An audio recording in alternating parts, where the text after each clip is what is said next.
தமிழ்நாட்டு அரசியல் சதுரங்கத்துல இப்போ நடந்துட்டு இருக்கிற மாற்றங்கள் ரொம்பவே பரபரப்பா இருக்கு. பல தசாப்தங்களா ஒரு குறிப்பிட்ட வட்டத்துக்குள்ளேயே சுத்திட்டு இருந்த அரசியல் களம் இப்போ எதிர்பாராத பல புதிய திருப்பங்களை சந்திச்சிட்டு வருது. இத பத்தின ஒரு மிக முக்கியமான அரசியல் விமர்சனத்தை தான் இன்னைக்கு நாம அலச போறோம். இந்த புதிய மாற்றங்கள், அதோட பின்னணி, இதெல்லாம் எந்த மாதிரியான தாக்கத்தை ஏற்படுத்த போகுது அப்படிங்கறத இந்த தரவுகள் மூலமா நம்ம தெளிவா புரிஞ்சுக்கலாம். இந்த முழு விவாதத்தையும் நாம 4 முக்கிய பகுதிகளா பிரிச்சு பார்க்க போறோம். முதல்ல தவேகவோட அரசியல் என்ட்ரி, 2வது கடந்த கால அரசியல் தவறுகளை எப்படி தவிர்க்கலாம் அப்படிங்கிறது, 3வது ரொம்பவே சுவாரஸ்யமான கூட்டணி சதுரங்கம், கடைசியா இளைஞர்களும் தூய்மையான அரசியலும். முதல் பகுதி தவைக வருகை. இந்த அரசியல் களத்துல ஒரு புதிய ஆட்டக்காரரோட என்ட்ரி.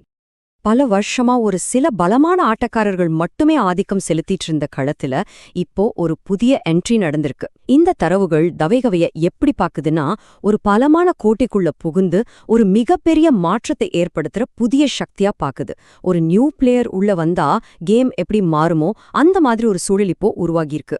இந்த விமர்சனத்தோட மிக முக்கியமான மையமான கருத்து என்ன தெரியுமா? நீங்க அடுத்த திமுக கிடையாது அப்படிங்கிறது தான். இது சும்மா ஒரு சாதாரண ஸ்டேட்மெண்ட் இல்ல. தவைகை தொண்டர்களுக்கும் அவங்களோட எம்எல்ஏக்களுக்கும் இந்த தரவு வைக்கிற ஒரு நேரடியான எச்சரிக்கை இது. அதாவது, ஆளுங்கட்சி செஞ்ச அதே பாணியை நீங்களும் பின்பற்றக்கூடாது, உங்களுக்கான தனி வழியை நீங்க உருவாக்கணும் அப்படிங்கறதா இதோட ஆழமான அர்த்தம். பழைய அரசியலுக்கும் இப்ப மக்கள் எதிர்பார்க்கிற புதிய அரசியலுக்கும் உள்ள வித்தியாசத்தை இந்த விமர்சனம் ரொம்ப தெளிவா சுட்டி காட்டுது. ஒரு பக்கம் பாத்தீங்கன்னா, நடு ரோட்ல வாளால கேக் வெட்டுறது மாதிரியான வெறும் விளம்பரத்துக்கான அரசியல் கடுமையா விமர்சிக்கப்படுது. ஆனா அதே சமயம் நள்ளிரவுல ஒரு கார் தீ விபத்துல சிக்கியவங்கள உடனடியாக காப்பாத்தின ஒரு தவகை எம்எல்ஏவோட உண்மையான களப்பணி பாராட்டப்படுது. மக்கள் இப்போ இந்த மாதிரியான ஆக்ஷன் ஓரியன்ட் அரசியலை தான் எதிர்பார்க்கறாங்க அப்படிங்கறத இந்த தரவுகள் உறுதிப்படுத்துது. பகுதி 2, பழைய தவறுகள் தவிர்ப்பு. முந்தைய யுக்திகளை எப்படி கையாளக்கூடாது அப்படிங்கறத பத்தி பார்க்கலாம். கடந்த காலங்கள்ல அரசியல்ல பயன்படுத்தப்பட்ட மக்கள் ரொம்பவே வெறுக்கக்கூடிய சில யுக்திகளை புதிய கட்சிகள் முற்றிலுமாக தவிர்க்கணும்னு இந்த விமர்சனம் ரொம்ப அழுத்தமா சொல்லுது. குறிப்பா தங்களுக்கு எதிரான விமர்சனங்களை ஒடுக்க சைபர் கிரைம் சட்டங்களை தவறா பயன்படுத்துறது, விமர்சிப்பவர்களை முடக்கிறது, பொதுமக்களுக்கு ஆபத்து விளைவிக்கிற மாதிரி பேனர்களை வைக்கிறது, தப்பு செஞ்சவங்களுக்கு கட்சி ஒரு கேடயமா இருக்கிறது, இந்த மாதிரியான பழைய கலாச்சாரத்தை புதியவர்கள் கண்டிப்பா கையில எடுக்கவே கூடாதுன்னு வலியுறுத்தப்படுது. தப்பு செஞ்சா அதை எப்படி கையாடுறது, இதுல ஒரு சுவாரஸ்யமான ஒப்பீட்டே இந்த தரவு வைக்குது. தப்பு செஞ்சவங்களுக்கு குருட்டுத்தனமா முட்டு கொடுக்கறது தான் இங்க காலம் காலமா நடந்துட்டு இருக்கிற பாணி. ஆனா அதை தவிர்த்துட்டு தப்ப ஓப்பனா ஒப்புக்கொண்டு இத நாங்க உடனே திருத்திக்கிறோம்னு சொல்றதுதான் சரியான அணுகுமுறை. அறப்போர் இயக்கம் ஒரு தப்ப சுட்டி காட்டியப்போ அதை ஈகோ பார்க்காம தவைகை ஏத்துக்கிட்டத இந்த விமர்சனம் ஒரு நல்ல உதாரணமாக காட்டி பாராட்டுது. இப்போதெல்லாம் ஃபேக் நியூஸ் அல்லது போலி செய்திகள் அப்படிங்கிறது அரசியல்ல எவ்ளோ பெரிய ஆயுதமா மாறிடுச்சுன்னு நமக்கே தெரியும். ஒரு பொய்யான செய்தி எப்படி பரப்பப்பட்டு அப்புறம் உடனே சைலண்டா நீக்கப்பட்டது அப்படிங்கிறதுக்கு ஒரு உதாரணத்தை இந்த தரவு முன்வைக்குது. விழிப்புணர்வு பெற்ற இன்றைய மக்கள்கிட்ட இந்த மாதிரி வதந்திகளை பரப்பி அரசியல் பண்ற வேலைகள் இனிமே எடுபடாதுன்னு இந்த விமர்சனம் ஆணித்தரமா வாதிடுது. இப்போ உங்க மைண்ட்ல ஒரு கேள்வி வரலாம். சரி, அடிமட்ட அளவுல நடக்கிற இந்த மாற்றங்கள் ஓகே, ஆனா மேலிடத்துல பல வருஷமா ஸ்ட்ராங்கா இருக்கிற கூட்டணிகளை இந்த புதிய என்ட்ரி எப்படி பாதிக்கும்? இது எப்படிப்பட்ட அதிர்வலைகளை உருவாக்குது? வாங்க அத அடுத்ததா பார்க்கலாம். பகுதி 3, கூட்டணி சதுரங்கம். அரசியல் அதிகார மாற்றங்கள் எப்படி நடக்குதுன்னு பார்க்கலாம். இந்த கூட்டணி மாற்றங்கள் எப்படி ஒரு சங்கிலி தொடர் மாதிரி நடக்குதுன்னு பாருங்க.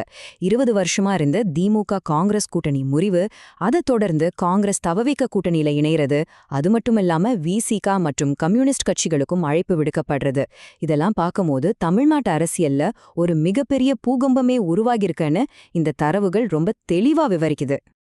இந்த கணக்கு கொஞ்சம் கவனிங்க.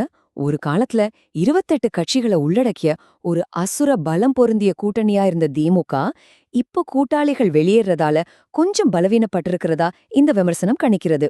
மறுபுறம் பாத்தீங்கன்னா, ஒரு புதிய வரவான தவக பல வருஷமா இருக்கிற எஸ்டாப்ளிஷ்டு கட்சிகளை தங்களை நோக்கி இருக்கும் ஒரு மைய புள்ளியா மாறிட்டு வர்றத இது ரொம்ப நுட்பமா சுட்டிக்காட்டுது.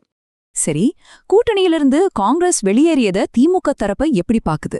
எங்கள் ரத்தத்தை உறிஞ்சி ஒரு ராஜ்யசபா எம்பி பதவியையும் வாங்கிட்டு இப்ப போறது துரோகம் அல்லவா அப்படிங்கிற ஒரு கடுமையான விமர்சனம் அங்கிருந்து வந்திருக்கு. இந்த கூட்டணி மாற்றத்தால ஏற்பட்ட அரசியல் மற்றும் உணர்வுபூர்வமான கொந்தளிப்ப இந்த ஒரு கமெண்ட் ரொம்ப வெளிப்படையா காட்டுதுன்னு இந்த தரவுகள் சொல்லுது. பல வருஷமா தமிழ்நாட்டு அரசியல்ல சொல்லப்படுற ஒரு முக்கியமான சாக்கு போக்க இந்த தரவு ரொம்ப ஸ்ட்ராங்கா விமர்சிக்குது. எங்களுக்கு ஓட்டு போடுங்க, இல்லாட்டி பாஜக உள்ளே வந்துவிடும் அப்படிங்கிற அந்த பழைய காரணத்தை இப்போ மக்கள் ஏத்துக்க தயாரா இல்ல. நீங்க கூட்டணி மாறுறீங்களா, அதுக்கான உண்மையான காரணத்தை வெளிப்படையாக சொல்லுங்க அப்படிங்கிற புதிய கோரிக்கை இப்போ எழுந்திருக்கு. இத டாக்டர் செந்தில் அவரோட கூற்று மூலமா இந்த பதிவு ரொம்ப ஆழமா விளக்குது. பகுதி 4 தூய அரசியல். இன்றைய இளைஞர்களோட மனமாற்றம் எந்த அளவுக்கு இருக்குன்னு பார்க்கலாம். விர்ச்சுவல் வாரியர்ஸ், அதாவது இணைய போராளிகள். இவங்க யாருன்னு கேட்டீங்கன்னா, அரசியல் விழிப்புணர்வு உள்ள இன்றைய இளம் தலைமுறை வாக்காளர்கள். இவங்க சும்மா வேடிக்கை பார்க்கறவங்க இல்ல. இணையத்துல பரப்பப்படுற போலி செய்திகளை உடனுக்குடன் ஃபேக்ட் செக் பண்ணி கமெண்ட் செக்ஷன்லயே அதை தட்டி கேட்கறாங்க அப்படிங்கறத இந்த தரவு ரொம்ப ஆணித்தரமா பதிவு செய்து. இந்த புதிய தலைமுறை வாக்காளர்கள் என்னதான் எதிர்பார்க்கறாங்க? அவங்களோட கோரிக்கைகள் ரொம்பவே தெளிவா இருக்கு. போலிச் செய்திகள் முற்றிலுமாக ஒழிக்கப்படணும். ஒரு தவறு நடந்தா அதுக்கு உடனே பொறுப்பெடுக்கணும். விமர்சனம் பண்றவங்களெல்லாம் சமூக நீதிக்கு எதிரானவங்கன்னு முத்திர குத்துறதை நிறுத்தணும். முக்கியமா வெளிப்படையான ஒரு தூய்மையான அரசியல் வேணும். இதுதான் இன்றைய இளைஞர்களோட எதிர்பார்ப்புன்னு இந்த விமர்சனம் பட்டியலிடுது. இப்போ உங்க முன்னாடி இருக்கிற மிகப்பெரிய கேள்வி இதுதான். இந்த மாற்றங்கள் உண்மையிலே தமிழ்நாட்டு அரசியல்ல ஒரு புதிய தூய அரசியலை உருவாக்குமா, அல்லது அதே பழைய காய்களை வச்சு விளையாடப்படுற ஒரு புதிய சதுரங்க ஆட்டமா மட்டுமே இது அமையுமா? அடுத்த 5 வருஷத்துல இந்த அரசியல் களம் எப்படி மாறப்போகுது அப்படிங்கறத நாம பொறுத்திருந்து தான் பார்க்கணும். இந்த சிந்தனையோட நாம இந்த அலசலை நிறைவு செய்யலாம். மீண்டும் ஒரு சுவாரஸ்யமான தரவுகளோடு சந்திக்கிறேன்.